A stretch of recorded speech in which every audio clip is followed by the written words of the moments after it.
जय जोहार।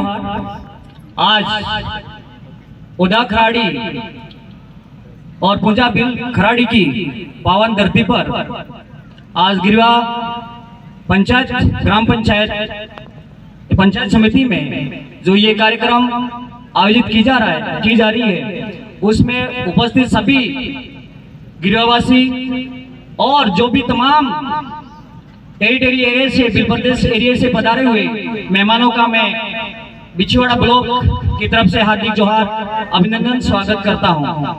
साथियों, आज आप लोग यहाँ पे प्रतिकूल परिस्थितियों में आप लोग यहाँ पे पधारे हैं, आप धन्यवाद के पात्र हैं।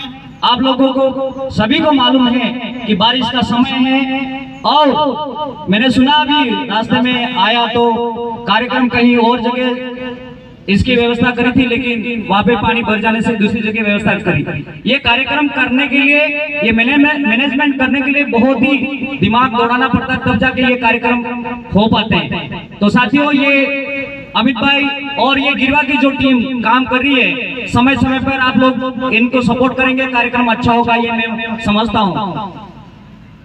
मैं आज के दिन की दो घटनाएं जो घटित हुई है हमारे आदिवासी समाज के लिए, दलितों के लिए, इनके बारे में चर्चा करना चाहूंगा। सबसे पहले मैं आज ही के दिन 24 सितंबर 1932 की घटना, जो पुनापेक्टर की घटना घटित थी। अंग्रेजों ने 16 अगस्त 1932 को ये जो दलित और अन्य पिछड़ा वर्ग के जो व्यक्ति थे, उनको दोहरी मतदान की जो प्रणाली थी, व्यवस्था करी थी। आप सभी लोग जानते हैं, एक तो जो वोट डाला जाता था वो सामान्य सीट के लिए डाला जाता था, मतलब जनरल के जो लोग चुनाव लड़ते थे उनके लिए वोट डाल सकते थे। एक अपने समाज के जो आदमी व्यक्ति खड़ा होता था उनको वोट डाल सकते थे। लेकिन ये व्यवस्था गांधी जी को अच्छी नहीं लगी, क्या कारण रहे होंगे, लेकिन उन्होंने अंबेडकर जी से कहा कि आप लोग ये जो व्यवस्था करी है, वो व्यवस्था जो अंग्रेजों ने उस वक्त दी थी उनके खिलाफ थे, और इसी को हटाने के लिए वह एरवदा जेल में अनशन पे उतर जाते हैं। और फिर 24 सितंबर 1932 को अंबेडकर जी लास्ट में जाके समझौता कर देते हैं, हस्ताक्षर कर देते हैं। उसी दिन से हम इसको पुनापेक्ट कहते हैं। ये पुनापेक्ट दलितों और गरीबों आदिवासियों के लिए एक बहुत बड़ी समस्या वाली बात होती है। हमारे के लिए परिणाम अच्छे नहीं हुए। वो बाद में उसी वक्त कह सकते हैं कि हमारे जो दलितों और आदिवासियों की राजनीति में चमचा युग शुरू होता है। कैसे होता है कि उन्होंने पुनापेक्ट से दोहरी मतदान प्रक्रिया को तो हटा दिया, लेकिन एकल मतदान की प्रक्रिया को अपनाया। इसके बाद में इन्होंने वहां पे जो भी हमारे ऊपर उनके द्वारा सिलेक्ट किए हुए लोग भेजे गए और उनको वोट देना पड़ता था। इसके बाद में वो आदमी थोपे गए, अपने ही लोग थे लेकिन थोपे उन्होंने गए, उन्होंने सिलेक्ट करके भेजा और हमें वोट देना पड़ा। उसी वक्त से हमारे समाज में दलितों और आदिवासियों में चमचा युग शुरू हो जाता है, और चमचागिरी करोगे तो आपको टिकट मिलेगी। ये परंपरा तब से चालू हो जाती है। तो दोस्तों, आप लोगों को ये ध्यान होना चाहिए कि चमचा युग और दलाली जो हमारे समाज में हर क्षेत्र में ये घुस गई है, उसको धीरे धीरे समझना पड़ेगा। और एक आत्मनिर्भर, एक स्वार्थ रहित और हमारे समाज की सोच विकसित करने के लिए आदिवासी परिवार एक सिलेक्शन प्रणाली लाया है। उस सिलेक्शन प्रणाली को समझे आप लोग। इसको आगे लाने के लिए, इसको जीवित बनाए रखने के लिए हमेशा आगे तक, मतलब गांव के टेरी तक, एक छोटे से घर तक, एक गरीब व्यक्ति तक ये पहुंचाने की कोशिश करें। क्यों कि हमारा समाज इतना आज भी कहीं पिछड़ा हुआ है, पढ़ाई में, एजुकेशन में बहुत आगे नहीं है। तो हमें वहां तक उनको समझाना पड़ेगा। नहीं समझा पाओगे तो पढ़े लिखे लोगों की बहुत ही गलती रहेगी, फिर आप लोग लिखे पढ़े में समझ जाओगे, पढ़े लिखे में नहीं समझ जाओगे। दूसरी घटना आप जानते हैं, हाल ही की घटना 24 सितंबर जो काकरी डुगरी प्रकरण हुआ था, ये घटना भी आज ही के दिन हुई थी। और आप लोग समझ रहे हैं, ये किसी को लोग जो हमारे समाज के युवा लोग चढ़े थे और कई लोगों ने समर्थन भी दिया था और ऐसी आशा रखी थी कि हमारे लोगों को, हमारे युवाओं को जो बेरोजगार हैं उनको 1167 पद मिल जाएंगे, लेकिन पद तो नहीं मिला। लेकिन हमारे लोगों को मौतें मिली, हमारे लोगों को अत्याचार हुए हमारे लोगों पर, और कई जानों को जेल में जाना पड़ा, और न जाने लगभग 7,000 के समथिंग युवा हमारे जेलों में अभी नाम चल रहे हैं और चक्कर काट रहे हैं, कोर्ट में जा रहे हैं, थाने में जा रहे हैं, ये सिलसिला चल रहा है। ये किसके कारण हुआ? ये भी यहाँ पे समझाई हो दोगले नीति और स्वार्थ और गुलामी के खातिर ये हुआ। हमारे समाज के जो वडील थे, पढ़े लिखे लोग थे, और किसी भी क्षेत्र में नाम लेना नहीं चाहूंगा क्योंकि मैं भी एक कर्मचारी हूँ, इस हिसाब से मैं बिल्कुल इसको एकदम सीधा तौर पे नहीं कहूंगा, लेकिन मैं अप्रत्यक्ष रूप से कहना चाहूंगा कि ये सब लोग जो पढ़े लिखे, आगे बढ़े लिखे हर क्षेत्र में थे, इन लोगों ने क्यों सपोर्ट नहीं किया? आज वो सपोर्ट करते, एक होते, तो आज काकरी डुगरी जैसी घटना नहीं होती। हमारे 2 भाई और न जाने कितने लोगों के हाथ पैर टूटे, इन पे अत्याचार शोषण हुआ, ऐसा होता नहीं।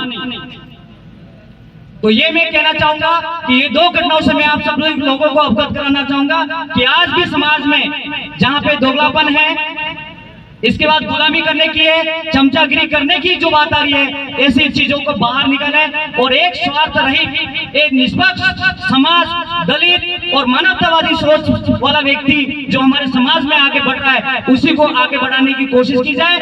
इसके बाद में हमारी सबसे बड़ी बात है कि सिलेक्शन प्रणाली जो आदिवासी परिवार निभा रहा है, उस सिलेक्शन प्रणाली पे विश्वास करिए, उस सिलेक्शन प्रणाली को जीवित रखिए और उसको आगे बढ़ाइए। तो आप लोग सभी लोग अपने हक जो मत है उसका बराबर उपयोग कर पाएंगे और इसके बाद में आप कह पाओगे कि मैंने मेरे सही मत का प्रयोग किया।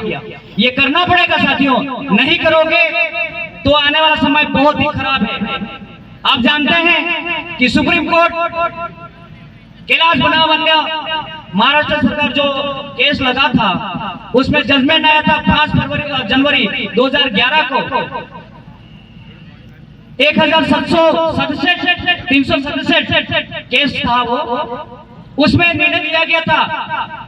मार्कंडेय काटजी और ज्ञान मिश्र सुधा जो थे, 2 वकील थे, उन्होंने निर्णय दिया था कि इस देश के जो पुराने या मूल मालिक है या मूल निवासी है, तो वो कौन है? आदिवासी।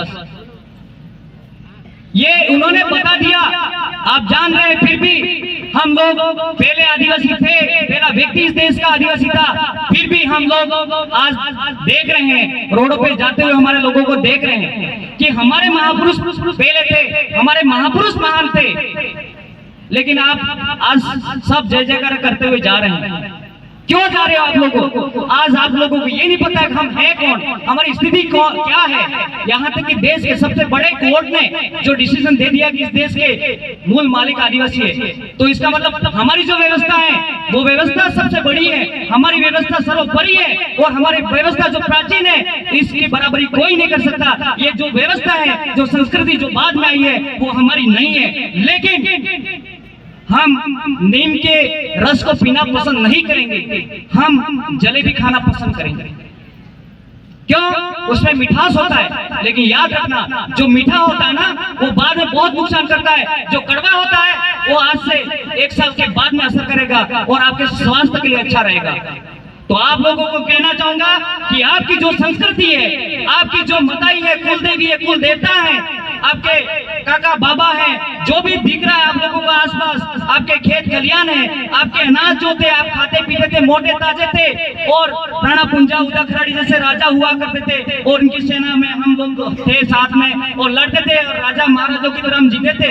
वो हमारी पहचान खत्म हो रही है। तो आप लोगों से कहना चाहूंगा कि हमको खुद को जाने, खुद को पहचाने, अपने अंदर झांके। आप लोग जिस दिन ये करना लग जाओगे, तो मैं कह रहा हूं, आप किसी भी समाज या किसी भी व्यक्ति के सामने आप लोग गुलामगिरी नहीं करोगे, चमचागिरी नहीं करोगे, ये चीजें सब अपने आप भूल जाओगे। ये आपको करना पड़ेगा। दूसरी बात, सभी लोगों से, पढ़े लिखे लोगों से कहना चाहूंगा, जितने भी कोर्ट में हक अधिकार जो भी हमारे दे रखे हैं संविधान में, उन हक अधिकारों को 5 अनुसूची, 6ठी अनुसूची, इसके बाद में पैसा एक्ट और जितने भी कानून हैं, हमारे जल जंगल और हमारी संस्कृति जुड़े हुए उनको घर घर तक पहुंचाए, और सभी जो हमारे पढ़े लिखे लोग नहीं हैं उन तक ये बात आप पहुंचाए और उनको समझाए, तब जाके आपको पता लगेगा। बाकी आप हिंदी में बोलते जाओगे और तालियां बजाते जाएंगे, लेकिन जो हमारे कम पढ़े लिखे लोग हैं, 5वीं तक पढ़े नहीं पढ़े, वो लोग हमारी बातों को समझ नहीं पाएंगे कि 5वीं अनुसूची होती क्या है, पैसा एक्ट होता क्या है, ग्राम सभा होती क्या है, वो इन लोगों को नहीं पता पड़ेगा। मैं हमारे समाज की जो महिलाएं उनके लिए भी कहना चाहूंगा कि आप लोगों पे बहुत बड़ा जिम्मेदारी है कि हमारे जो भाई हैं जो कमाने के लिए बाहर जाते हैं, इसके बाद में सुबह से निकलते हैं शाम को आते हैं, तो मैं महिलाओं से, हमारी बहनों से कहना चाहूंगा कि आप लोग अपने समाज, अपने घर का सबसे ज्यादा आपका प्रतिनिधित्व है, आपका बहुत बड़ी जिम्मेदारी है कि आप समाज को या परिवार को किस तरह से आप पाल पोस करके आगे बढ़ा सकते हैं। तो आप सभी को मेरी बात ये कहते हुए, वक्ता बहुत सारे हैं और मेरी बात को यही खत्म करना चाहूंगा। एक बार जोर से नारा लगाते हैं, जय जोहर का नारा है, भारत देश हमारा है, जय जोहर का नारा है, भारत देश हमारा है, एक तीर एक कमान, आदिवासी एक समान, एक तीर एक कमान, आदिवासी एक समान। सबको धन्यवाद। जोहार। आगे जो भी वक्ता आ रहे हैं